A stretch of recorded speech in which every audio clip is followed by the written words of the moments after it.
So hello mga tao and welcome back to my channel, and for today's video ay ito na po yung ni-request nyo na i-interviewin ko dito sa Hinaguan Farm, ang aming bunso, Choyan!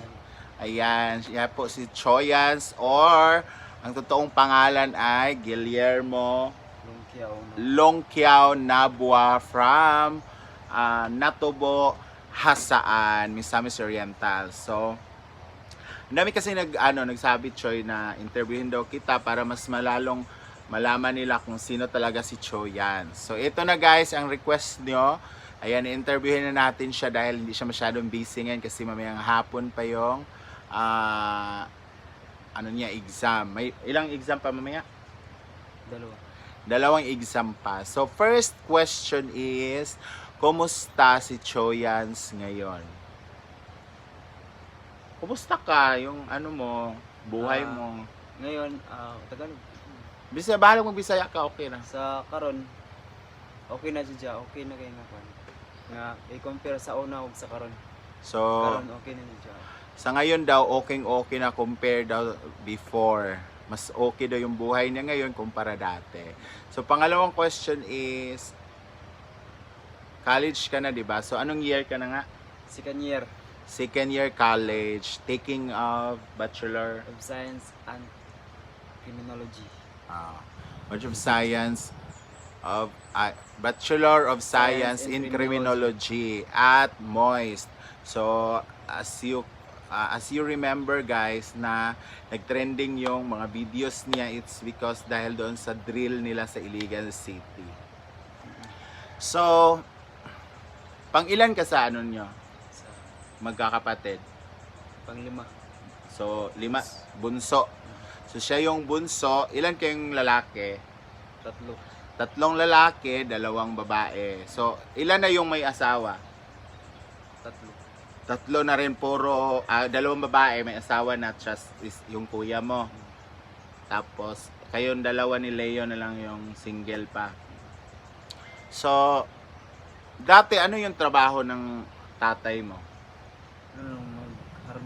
Mag-harvest ng niyog. Magtanim ng mga ganon-ganon. Tanim ng mga saging, Mais. tapos manguling, Nag-uuling sila guys. Uling na. bagulak. Yung bao ng niyog. Akala ko yung kahoy kasi pwede rin ulingin yan. So, bao ng niyog, inuuling nila for their, para may pagkakitaan. So, may sarili na ba kayong bahay? Before? Sa sentro katong buwan. Sarili. Yung tinayuan is lupa nyo or hindi? So, Ngayon lang. yung bahay nyo ngayon na pinapatayo, ngayon na on process yung pagpapatayo. Ano yon? Sarili nyo na yung lupa. Binigay ng barangay. Binigay ng barangay. So, bigay ng barangay. So, parang yon, parang reward sa mga taong walang lupa. So, parang binigay sa inyo. So, si Choyans ba is yung taong mahilig gumala, yung maglakwat siya? Hindi. Nakatry ka na ba ng mag-disco, ganon?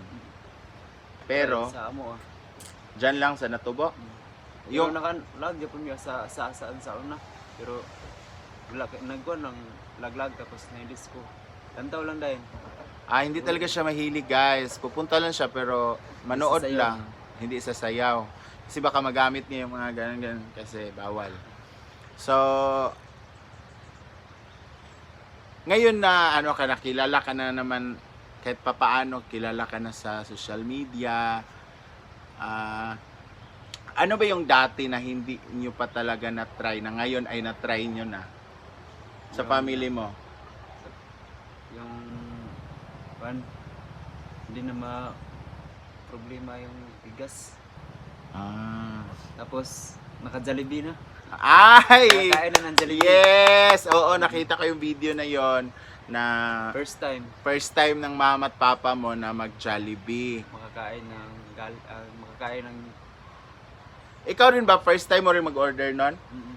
Anong pakiramdam? Kinakabahan. Ay, taray. Baka magkamali. Pwede naman. Hindi naman mahirap kasi mag-order sa Jollibee kasi ano yon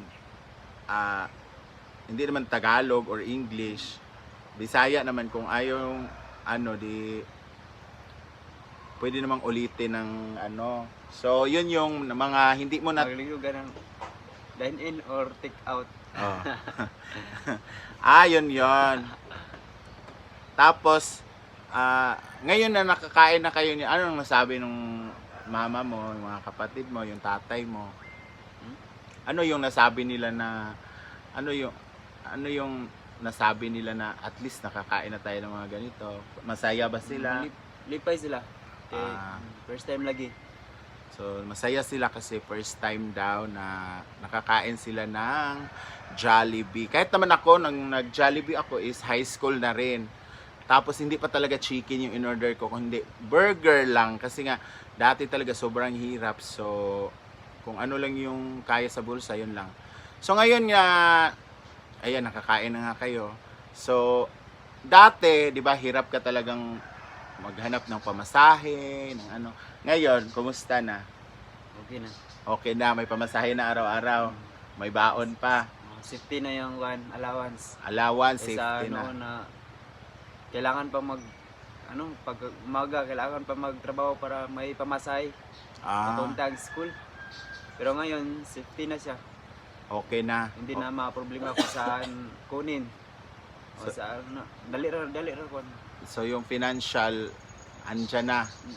Oo. So, next is, may ipon na ba si Choyans? Ha? Marang plano na akong negosyo. Nag-ipon siya. It's because plano niyang magnegosyo. Taray.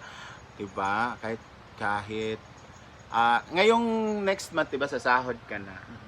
So, malaki-laki na rin yung mapundo mo and pwede na siyang pang-start ng... Anong balak mong negosyo? Una-unahon ba na ako? Basta kayo, plano ko na akong magnegosyo. Manok or mga binuhi bitaw or Buy and sell ka ng mga buhay na hayop tapos ibenta mo, bilhin mo tapos ibebenta mo, ganon? Ay taray, ang ganda ng ganyan din yung negosyo ng tatay ko nung hindi pa siya masyadong wala pa siyang diabetes ba, ganyan din, buy and sell ng mga hayop. So,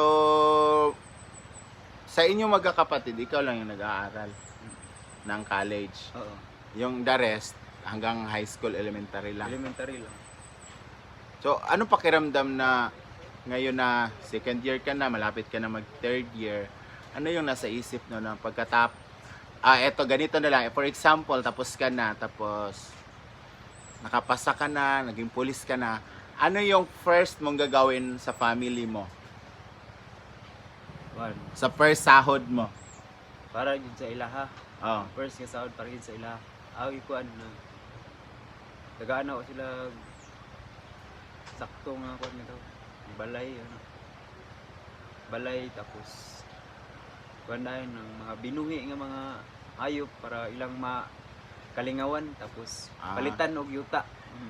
Ayun, so bibili ng lupa, bibili ng mga hayop. Bibili ko ng For example lang naman. For example, kung dako, palit og yuta. So bibili siya ng lupa at saka mga hayop para alagaan ng parents niya at mga kapatid niya para hindi na sila magtrabaho ng sobrang gaano ba kahirap ang yung ginagawa mo before, yung kailangan mo pang kumayod kasi kailangan mo ng pamasahe bukas, ganun. Grabe siya kapoy guys anong problema pa ka sa eskwelahan.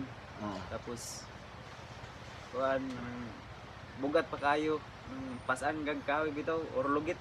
Nga bugat kayo tapos manunahan ni mga grabe nakakapoy lami na kay surrender pero kuan lang padayon lang Japon. So hindi mo talaga naisip dati na titigil na ako sa pag-aaral kasi hirap na ako, wala kaming pera, tapos pagod na ako. ako adyo nang na panan na una-unaan din ako pirmi na ko na una-unaan nga gusto na kumundang grabe na kay kakapoy pero ako walang japong gikuan nga padayon padayon din ako siya kay taman sa akong makaya sa akong gikuanan giban-bana makuan pa man din siya makaya pa man din siya paningkamutan lang moto akong gipaningkamutan pero medyo okay na siya. Okay na gid siya. So ngayon na sino bang ano ba talaga yung gusto mong maging ikaw someday? Maging pulis.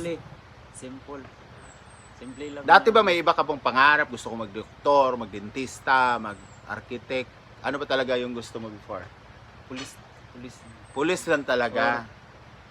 Kuan gid sa wala pa ko diri ako yung mindset nga. Akong giganakuan nga ginasit nga si kanyera ko taman kay gusto na ko. Si kanyera ko taman kay mga player din ko kan. Sundalo. Pero kuan man medyo okay naman makalawas magid siya sa 4th year manang kuan din. Push ang pinakadolo sa ako ang kuan police gyud. Pero similar lang din naman sila sa sundalo, di ba? Pero ang police lang talaga is 4 years. Yung sundalo, pwede ka mag 2 years lang. Pwede ka na magsundalo kung makapasa ka sa training. Pero para sa iyo talaga, pasado ka naman talaga sa training kasi batak ka na sa trabaho. So, ngayon na ganyan na yung buhay ninyo, yung parang hindi naman sa sobrang bongga na, pero at least nakakaraos na sa pang-araw-araw, meron na kayong pagkain, may konting ipon, may bigas, ganon-ganon. At ngayon, ipapatayo na.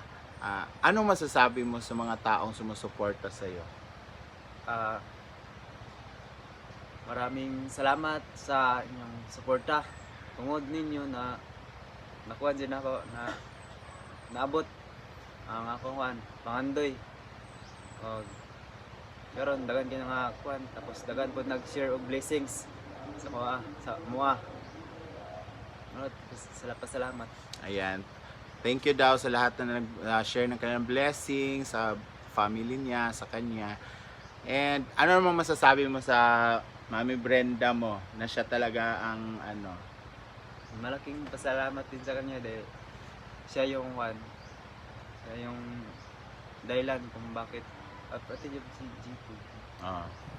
Pati na rin si Z-Ford kasi siya yung dahilan kung bakit na-notice ako nagkakilala kayo ni Brenda. Pinakita yung video mo. Malaking pasalamat ko kay May Brenda dahil tinulungan niya ako. Malaking tulong. Dako kay nga tabang. Sa mua. Ang iyang pagtabang. Sa mua. Pasalamat.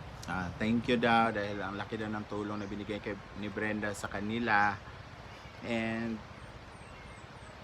last na lang sa sa lahat ng sumuporta sa iyo, anong masasabi mo and mag-thank you ka sa kanila? Hello sa mga supporters ko. Maraming salamat sa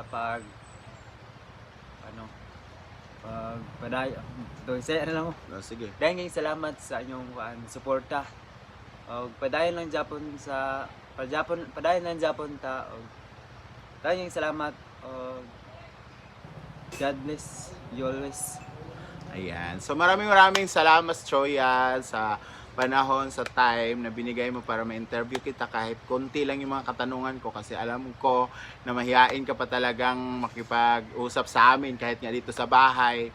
Ang hina pa ng boses mo minsan. So maraming salamat and good luck sa exam mo later and sana mapasa mo lahat para ano na ba yan? Midterm? Midterm na. So thank you thank you and sana laban lang sa buhay and walang susuko hanggat hindi makuha yung mga pangarap natin. So maraming salamat mga ka-PJ and thank you so much for watching. See you on my next vlog. Bye!